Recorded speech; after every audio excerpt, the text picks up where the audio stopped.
Hey everyone, this is Zeeebo and welcome to this Etheria restart video. So in this Etheria restart video, we're going to talk about the updated SR unit investment priority as I break down all the different SR units as well as their general usage with regards to the current meta. So for this list itself, I think there will be a higher priority for the Inferno dungeon farms because for these units that are good for the Inferno dungeons, they are going to be really important for you to farm your endgame equipments, your endgame modules or endgame shells, and having a higher priority in this dungeon farming side gives rise to this Inferno farm tier over here. Because yeah, I think it's quite important in the current meta game, so that's why they are very high in priority. So I would say that these units are like T0, but like if you want an easier time for your Inferno dungeons in general, investing in these units you won't go wrong, right? So T0 is basically the best of the best. Either number one, they are good for all the PvE Inferno dungeons, or they are also really good for the RTA side. So I think what the best way to put it is T0 units, they are just really versatile and they are really good while being versatile at the same time. So I think the best example would be Valerian. So Valerian is a must-have for Inferno dungeons because of the Hazy Dream ability to keep your units alive more consistently. But this ability to keep your units alive consistently translates to a really powerful combo to protect your hyper carry in the PvP side as well. So that's why she's T0, very powerful, very versatile, and quite a must-have for Inferno dungeon farm.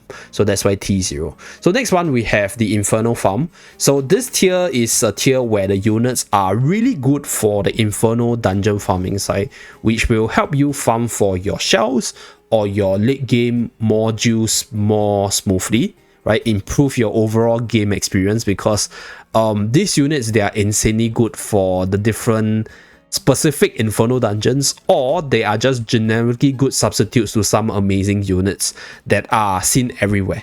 So for this case, I think the best example to put here is Kazuyo the Reverie, because Kazuyo the Reverie right here is a really important unit for Doki Doki Inferno dungeon because of her low cooldown AoE ultimate, which is very spammable at a 3-turn cooldown on level 5. So what this means for her is that she's very spammable on the ultimate side, and at the Inferno stage, Doki Doki Inferno minions regenerate the 90% damage reduction shield within 1 turn.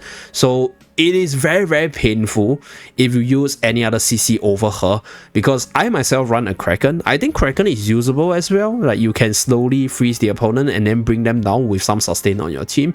But right, because the 90% damage reduction really slows down your run a lot, I think Kazuyo Reverie is quite important because the lowered cooldown means that her ultimate is a lot more spammable. You throw in a Halloween and then you get this like massive cooldown reduction every time the shell comes off cooldown, and then this will help you get the CC off on the different like Doki Doki minions more consistently. So you can jam in your AoE damage and then bring them down eventually. So that's why she's here. And then we have generally good. So units in this tier, they are basically generally good.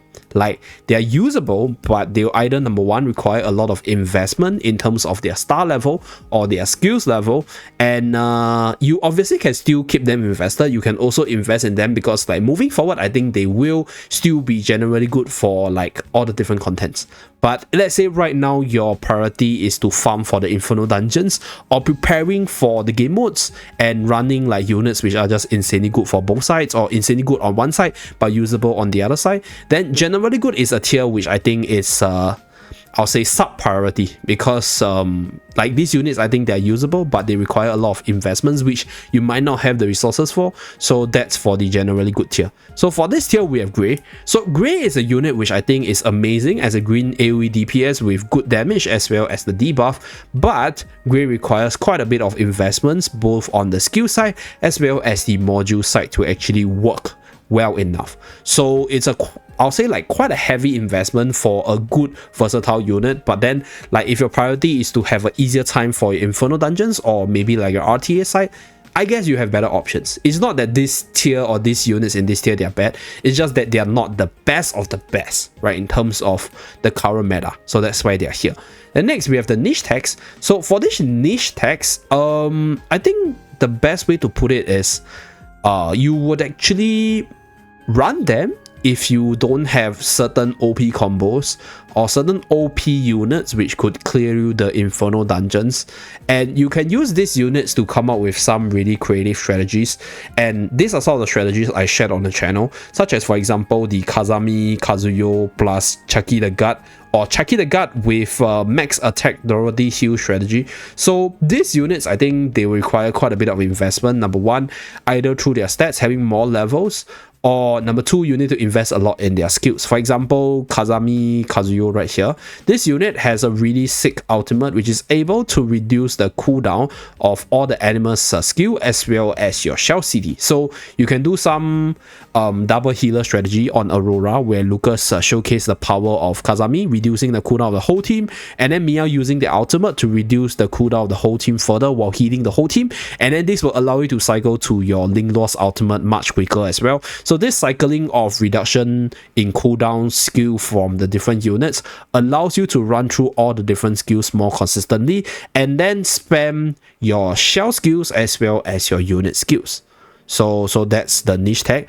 And then Kachi the Gut right here is super niche but really helpful right now, because in the current stage of the game, I think a lot of people cannot clear through the Inferno stages because the team cannot survive the massive damage output coming out from the boss. This is where the defense up coming out from Kachi the Gut is actually really good, because it greatly increases your survival and synergizes with shells like the Artisan shell to give you more survival as well as more shielding value of the shell itself. So when you combine that with the Kazami Kazuyo right here, you'll be able to form some like shell spamming shenanigans called the Great Wall of China strategy. So that's for the Kachi the Gut. And another thing that's good for Kachi the Gut is because right now we have Holden, which is an amazing T0 character that is defense based. So as we get more units like Rahu, like for example Holden coming out where defense is the main stats, having that massive defense boost from Kachi the Gut to offer the additional utility for the team is actually quite a good niche tag as well. So that's why Kachi the Gut is here. So this unit is not so good on its own, but if you put it as a puzzle piece to complete your team builds or survive through certain really hard hitting dungeons, might work as a niche tag. So that's why this unit is here. Okay, so for Dorothy's case, we'll talk about her later. Now, last tier, skip for now. So for this skip for now tier, basically, these units that are already here, they are just really good for one side, PvP side. So they're usable there, but I think for the current stage in the game, I think PvE is very important, because Inferno dungeons actually gives you either your 3 matrix effect shells, or gives you that specialized core, or even your 3 symbol matrix effect in general. So like, I think PvE is a high priority, so units which are specialized for the PvP side, generally I think you can skip on building them for now, cause like they will slow you down and they will make your overall gameplay experience a lot less enjoyable. So that's why they're currently in the skip for now tier. So I'll talk about these units first, and then we'll start the tier ratings for all the other units which are not here yet. So Sutomu, right, Mikoto, as well as Oboru and RC77, they are all okay for PvP. But for the PvE side, they are a little bit lacking, so not recommended. And then for Rin is a okay tanker with taunt, which might see some use for Teramaton as a tanker to redirect the attention from the attacking hand. But other than that, she's still also very PvP centric. So like, I think in most cases, I'll see her more as a PvP character than a PvE one. Although in certain cases where you need her taunt to actually redirect attention to herself, she might be useful. But for now, I haven't seen a lot of her, so I won't recommend her because I don't think she's generally good, and I haven't seen much niche tags with her yet. So that's why she's here. Right, Dorothy the Wisher is here because crit buff as well as life leech buff. Life leech buff is good if you have a lot of stats, right, where you're able to heal a lot based off your damage. But right now, there are a lot of good crit buffers like Rosa, like Grey running around, and life leech is not that impactful yet. Although the cooldown reduction might actually be a thing similar to the Kazami Kazuyo here, but then I think I haven't seen a lot of Dorothy yet as compared to this unit, so I wouldn't actually put her upwards. But the thing is, like, I do see her potential there, so she has the possibility to go up into the niche tech side, but in most cases, because of the lack of data in terms of her performance, I'll just put her here in the skip for now with regards to the SR investment priority. And moving forward, we continue with the skip skip for now. So the next batch of units for the skip for now tier are units which I think they could be generally good, but for the amount of resources you put into them, you probably have a better option elsewhere, and like they could be a skip for now unless you desperately need them.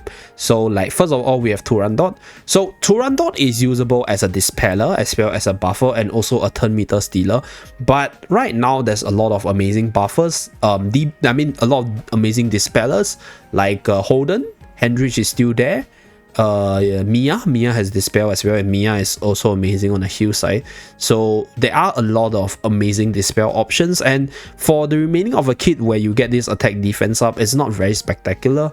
So you actually need to put in some resources into your skills, the purple tofu or the purple letters, right? For the SR units, we call it purple tofu because it's like a cube shaped object, so it's like a tofu, and like it's actually very rare. So like I think Toronto is a unit which I think if you don't have any other good SR to invest in, you can put your resources into her, but for now I guess you can skip her because you have a lot more cheaper options for this spell, and you have a lot more options that are better on the buffing side. So that's for Turandot.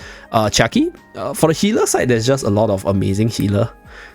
She's competing with Lingluo, she's competing with Valerian, she's also competing with the base form Sanya right here, and like there's still Mia within the same affinity. So there's a lot of competition, and I think unless you don't have the above mentioned healers, Chucky is a skip for now because you did rather have the above mentioned healers that does the job better, or it's just generally more versatile compared to her.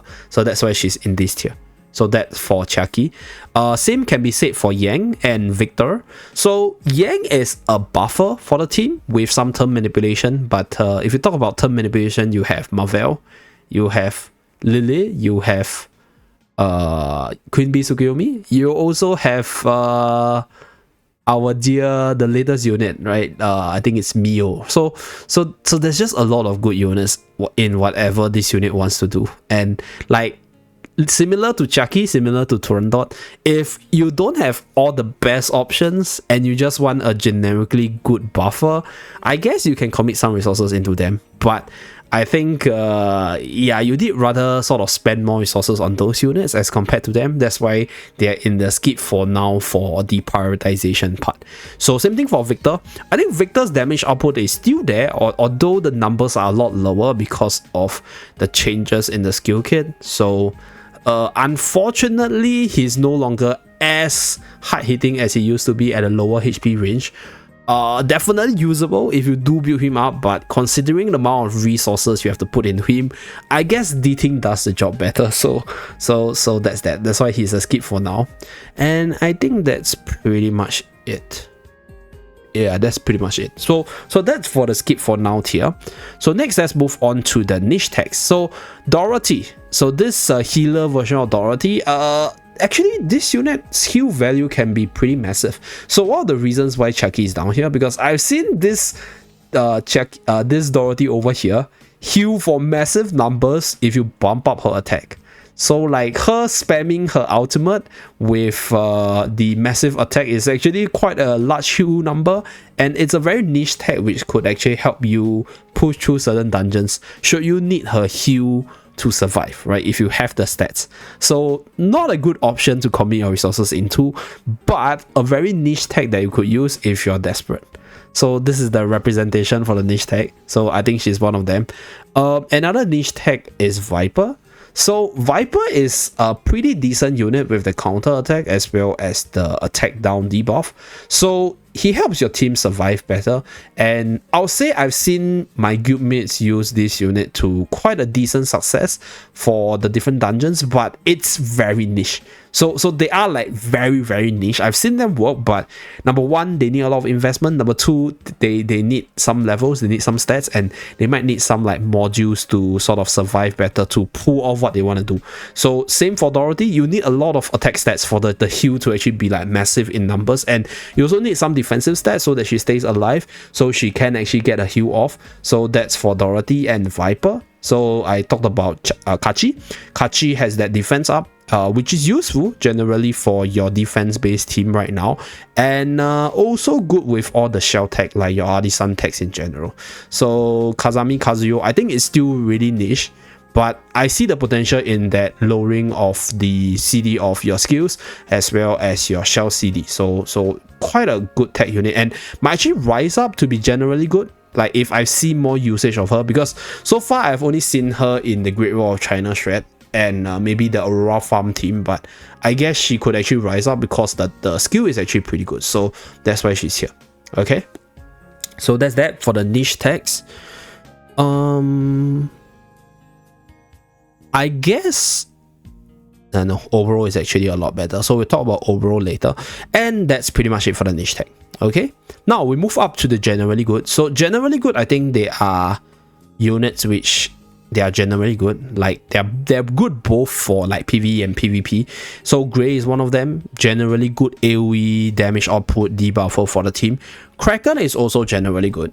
I think Kraken for Inferno Doki Doki struggles a little bit because his ultimate is a lot higher in cooldown, and even with Halloween, it doesn't come through fast enough as compared to Kazuyo Reverie skill in terms of the AoE CC coverage. So this unit is amazing for PvP if you get the freeze off, really good stuff. But for the PvE side, he struggles a little bit because a lot of the later dungeons, number one, either you can't control the boss, or number two, Kazuyo Reverie is a little bit better because of the lower cooldown. So that's why I think this unit is still usable, generally good, but it's not as good as like, you know, a must-have for your Inferno farm or your T0 unit. So that's why he's here. I use him myself, so that's that. I can attest to this unit just being okay. So that's Kraken. I think Sanya is still generally good. So the thing about Sanya is Sanya is a unit that gives you that massive debuff. Actually, to be honest, okay, I'm gonna put Sanya up because like I still think Sanya is amazing, but Sanya right now is a little bit weaker on the Inferno dungeons because you need a lot of stats for her to survive. So that's for Sanya, but I think she can go up. So generally good, I think these two are generally good. Then we have base version of Sanya. So base version of Sanya I think is still generally good for the dispel, for the heal, for the revive. Generally, if you don't have a better healer option or you need an alternative healer option, I think this Sanya is still generally good for that role. So that's why she's here. Rin the Unbought, I think generally good. This unit is very good for PvP, and the speed reduction is a way to sort of control the speed of the enemy as well. So she probably needs a lot of stats to start working, and that's why I won't put her any higher because like she's quite stats reliant, and she's probably out of all these units the least in terms of the PvE utility, because like for whatever she does, there's just a lot of unit that does it better. So but I think for the PvP side she's quite good because of how speedy she is and the things that she can do. So like she's stronger on the PvP side. I do see some use for her in the PvE side, but much lower. So that's for Rin the Unbought.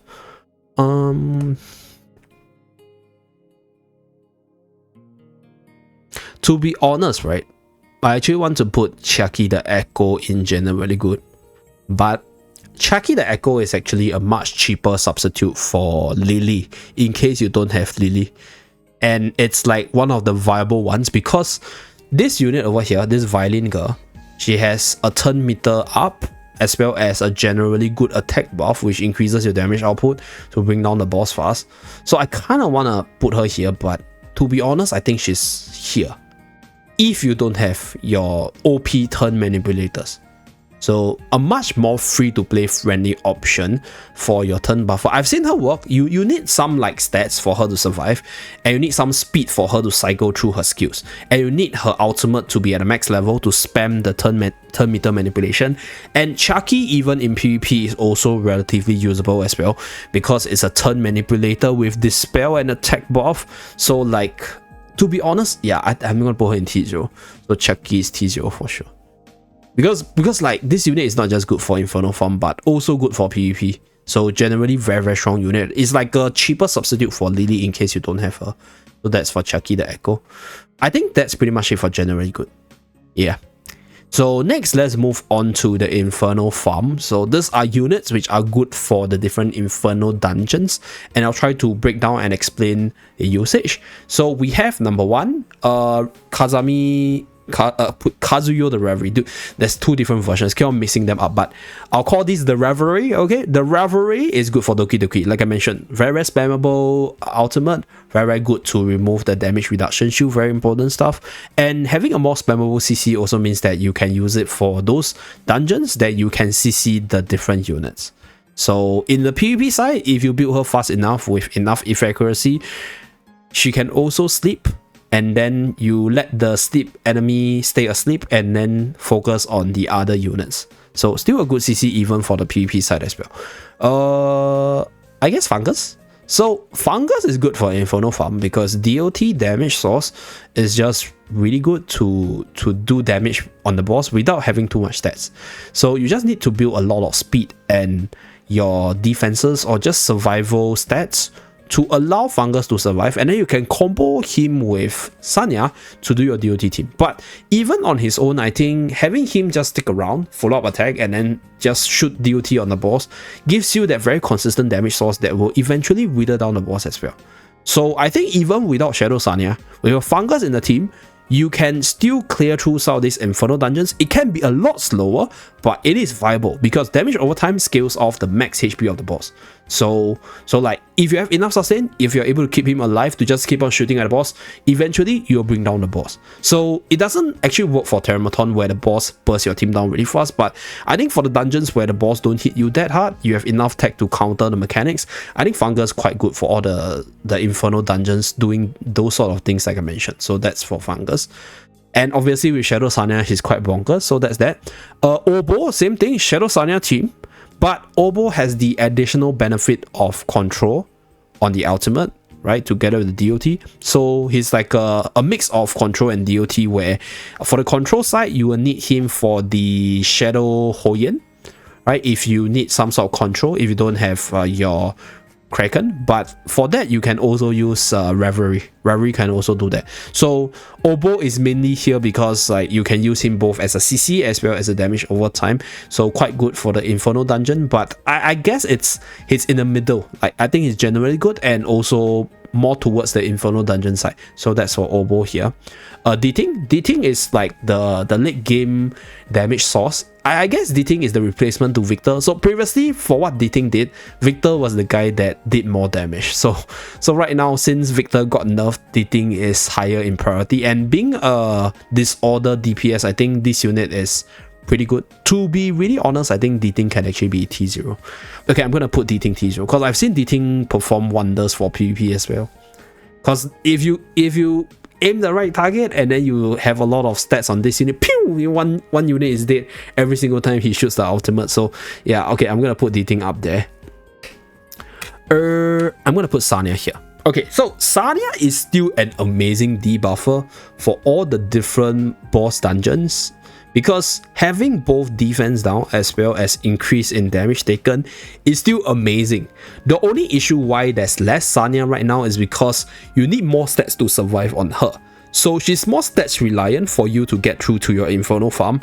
But once you have your units built up, then your Dina's role, right? Sorry, Dina over here, we call Sanya. Dina's role over here is just there to drop the debuff and then have your other carries bring down the bosses. So still a really amazing unit, and I think still a good unit to invest in for Inferno farm.